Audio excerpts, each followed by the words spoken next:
The Prime Minister joined us earlier on Checkpoint with the sense that the scale and therefore the cost of the earthquake damage was still being discovered and assessed. I also spoke to Finance Minister Bill English. How much is this going to cost? Look, we don't know yet. With Christchurch, the government has spent just on $17 billion. I'd imagine this will be somewhere in the low single digit of billions, but it's still a bit hard to say. Yeah, and it's money you have to come up with, right? And everyone is talking about the surplus. Where do you expect you will get this money from?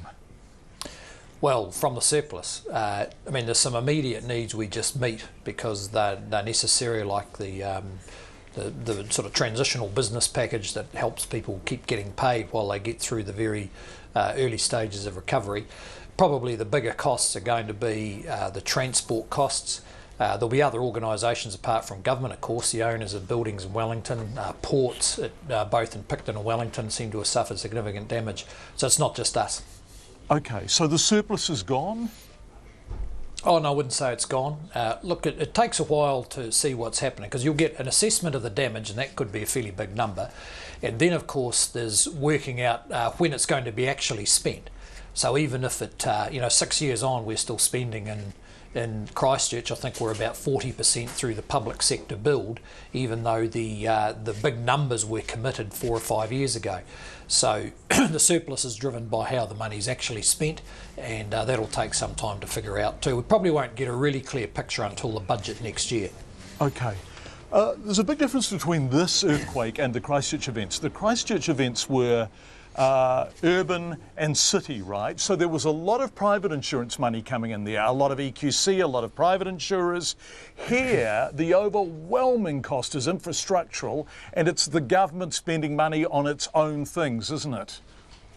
Yeah, that's right. So you won't have anything like the same challenge of the very high volume of household claims. Although for the people in Kaikoura and the other smaller towns, of course, it's an intense impact for them, but EQC are in much better shape to deal with it straight up. With respect to the infrastructure, yes, the main burden of that will fall on government and also assistance to the local councils, who are going to find that their infrastructure, their water pipes in the ground and their roads are going to need some support from government to help them fix that.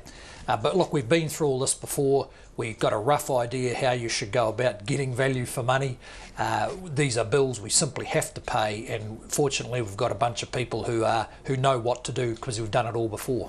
Right, very quickly then, they're bills you simply have to pay, and you are going to pay them full stop. There is simply no equivocation about that, is there? That's right. We learned from Christchurch that it's really important that people don't see the finances as a problem when it comes to rebuilding their communities.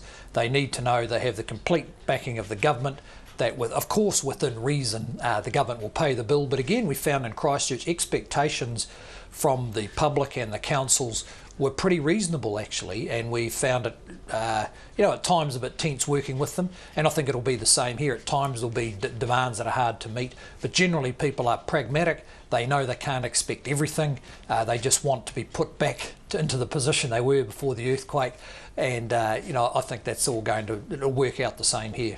One final question. As the minister who pays for the buildings the government occupies and civil servants occupy, are you a bit bewildered by how poorly some buildings are standing up to the earthquake in Wellington? Wellington, after all, has been built with standards that protect it against strong earthquakes. On the face of it, a lot of these buildings haven't done very well. Well, look, I'm bewildered, but I have to say the staff who've worked in these buildings, I think, are completely bewildered. I mean, if this earthquake had happened during the day, who knows what damage to human life might have been done.